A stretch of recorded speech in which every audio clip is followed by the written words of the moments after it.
Delhi Red Fort blast case, House of Al Falah University chairman Jawad Ahmed Siddiqui has been declared to be illegal. MHOW Cantonment Board issues notice to the House, notice to demolish the House within the next 3 days. Jawad Ahmed Siddiqui owns a 3-story, 860 square foot house in Mukeri Mohalla, MHOW itself, and the house also has an illegally constructed basement. Current residents of the building have been told to remove the illegal construction within 3 days, or the Cantonment Board themselves will be removing it after the notice expires, after the 3 days ultimatum that's been given. Amit Bhardwaj joining me on the broadcast to bring us more details into this. Amit, what more are we learning on this very front? It's a bulldozer justice that we see that's been brought to notice at this given point, especially when we speak of this very house belonging to the Al Falah University chairman. Well, Shreya, there are different kind of investigations that are being carried out in the Red Fort blast case.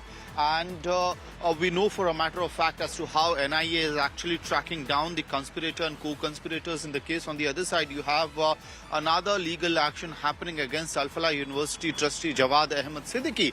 So you had the Enforcement Directorate actually looking into the allegations of irregularities. There are allegations in connection to the university's accreditation, affiliation to the UGC and misrepresentation, as the Enforcement Directorate has claimed in front of the court. On the other side, it seems that Jawad Ahmed Siddiqui's family is also going to face the consequences of in the larger context and picture as well. You have Mau Cantonment Board, which has issued a notice, show cause notice to the property of Jawad Ahmed Siddiqui reportedly. And what is going to happen with the property, that is to be seen as to whether this will see the kind of action that we had seen in the recent past, especially in Madhya Pradesh and Uttar Pradesh, where bulldozers were seen in action going against criminals. So in this particular case, however, the case against Jawad Ahmed Siddiqui so far seems to be, which happens to be the ED case, seems to be in regards to the accreditation,